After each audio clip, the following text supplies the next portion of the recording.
So student, आता बघू आपण आपला next Newton's universal law of gravitation. So आता Newton's universal law of gravitation काय असतो, आता याला एका आपण स्टेटमेंट थ्रू समजून घेऊ. Every object in the universe attract every other object with a force which is directly proportional to product of their masses and inversely proportional to the square of the distance between them. Simple हा आपल्याला एक statement दिलेली आहे Newton's universal law of ग्रॅव्हिटेशनची. आता त्याचा जो formula आहे त्या फॉर्म्युलावरून सुद्धा आपण ही स्टेटमेंट लक्षात ठेवू शकतो. तर तो फॉर्म्युला काय बघा, आता सिम्पली मी इथे लिहितो F is directly proportional to m1 into m2 upon r square. तर सिंपल हाच तो फॉर्म्युला आहे ज्यावरून आपण ही स्टेटमेंट सांगू शकतो. तर बघा, डायरेक्टली आपण जर रिलेट केलं तर कसं होतं बघा. Every object in the universe म्हणजे कोणत्याही दोन वस्तू, every object in the universe attract every other object. तर त्यासाठी इथे मी आता दोन वस्तू घेतो. बघा, आता ही एक वस्तू आहे जिचं मास आहे m1, दुसरी एक वस्तू घेतो जिचं मास आहे m2. ठीक आहे, दोन वस्तू घेतलेल्या आहेत आपण. आता दोन वस्तू ज्या घेतलेल्या आहेत त्यांचा मास m1 आणि m2 आहे.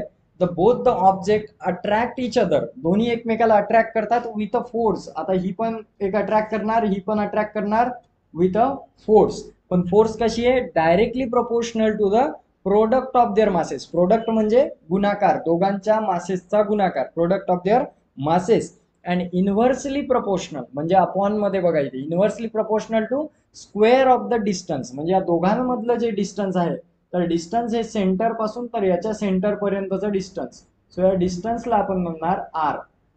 तुम्ही आर घेऊ शकता किंवा डी घेऊ शकता, मी इथे आर घेतलेलं आहे. तर हे डिस्टन्स आर आहे आणि याचा स्क्वेअर आहे. So it is inversely proportional to square of the distance. अशा प्रकारे आपण हा लॉ स्टेट करू शकतो. तर आता हे तुमच्या लक्षात आलेलं आहे, पण आता याचा मिनिंग काय आहे ते समजून घेऊ एकदा. तर बघा, इथे फोर्स ही डायरेक्टली प्रोपोर्शनल आहे प्रोडक्ट ऑफ मासेसला, म्हणजे दोघांच्या मासेसच्या गुणाकाराला ही फोर्स डायरेक्टली प्रोपोर्शनल आहे. तर हे डायरेक्टली प्रोपोर्शनल काय असते? डायरेक्टली प्रोपोर्शनल म्हणजे ह्या दोन्ही गोष्टी एकमेकावर डिपेंडंट असतात. डिपेंडंट म्हणजे काय?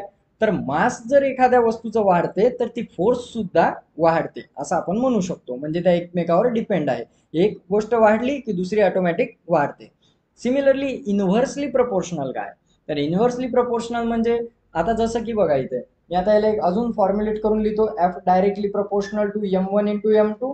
तशाच प्रकारे F is inversely proportional to 1/r square. याला मी असं लिहू शकतो, फोल्ड जर या दोन्हीला टर्मला मी डिवाइड केलं अशा प्रकारे लिहू शकतो.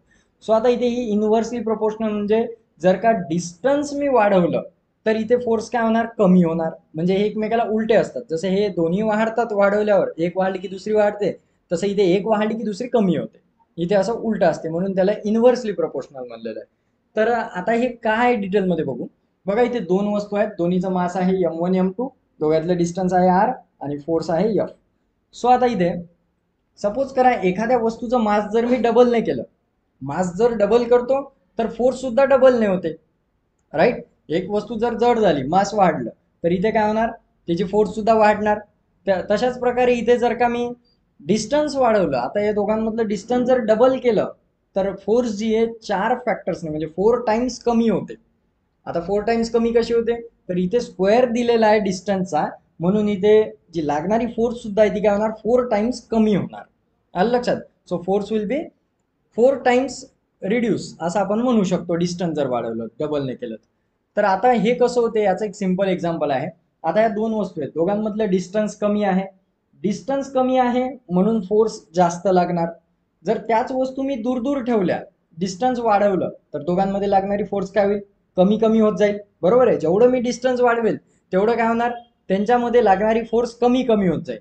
आलं लक्षात? जेवढं जवळ आणणार तेवढं ते अट्रॅक्ट करतील. सिम्पली तुम्ही एक मॅग्नेट जरी बघितलं तर मॅग्नेटचं पण तुम्ही उदाहरण घेऊ शकता एक समजण्यासाठी, लक्षात ठेवण्यासाठी, की मॅग्नेट दोन जर आपण जवळ नेले तर ते एकमेकाला लगेच अट्रॅक्ट करतात. पण तेच जर दूर दूर नेले तर दोघांमधली फोर्स ऑफ अट्रॅक्शन ही कमी कमी होत जाते. किंवा टाचण्या जर टाकून तुम्ही मॅग्नेट जवळ नेऊन बघितलं तर तुमच्या लक्षात येऊन जाते. अशा प्रकारे आपण याला रिलेट करू शकतो, लक्षात ठेवू शकतो. ठीक आहे. तर आता याच्यावरचं एक एक्झाम्पल घेऊ आपण. एक्झाम्पलवर बेस तुम्हाला लगेच लक्षात येऊन जाईल. पण त्याही अगोदर अजून एक गोष्ट आहे.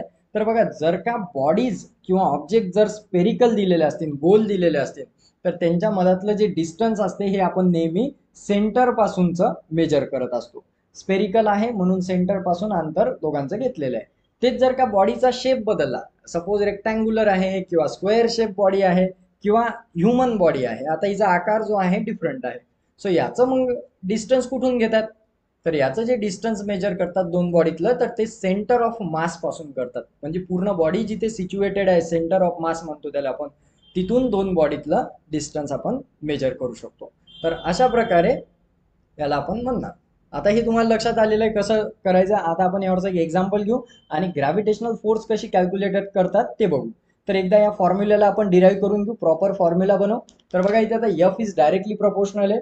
इथे जर आपण हे डायरेक्टली प्रपोर्शनलचं साईन जर आपण काढून टाकलं, तर इथे आपण लिहू शकतो F equals to G m1 m2 upon r square. आता यामध्ये हा जो जी दिलेला आहे, तर हा जी असतो ग्रॅव्हिटेशनल कॉन्स्टंट. ग्रॅव्हिटेशनल कॉन्स्टंट, ठीक आहे. तर सिम्पली आपण असं म्हणता येईल, हा जी कॉन्स्टंट आहे म्हणून डायरेक्टली प्रोपोर्शनलचं साईन निघून आपण इक्वेशनच्या फॉर्म मध्ये याला मांडून घेतलं. या जी ची एक स्पेसिफिक व्हॅल्यू असते, तर ती व्हॅल्यू काय असते ती इथे लिहून घेऊ. ही व्हॅल्यू फिक्स्ड असते, ही कधीच बदलत नाही. 6.673 इंटू 10⁻⁻11 न्यूटन मीटर स्क्वेअर पर केजी स्क्वेअर, हे याचं युनिट आहे. तर अशा प्रकारे ही ग्रॅव्हिटेशनल कॉन्स्टंट फोर्स, म्हणजे आपण त्या फोर्सचा कॉन्स्टंट असं म्हणू शकतो. तर इथे न्यूटन हे फोर्स मोजण्याचं युनिट आहे, मीटर स्क्वेअर डिस्टन्सचं तुम्हाला माहिती आहे, आणि किलोग्राम हे मासचं आहे. तर अशा प्रकारे ही व्हॅल्यू आहे. ही व्हॅल्यू आपण इथे पुट करून दोन वस्तूचं मास पुट करू शकतो, डिस्टन्स पुट करू शकतो आणि ग्रॅव्हिटेशनल फोर्स फाइंड आउट करू शकतो.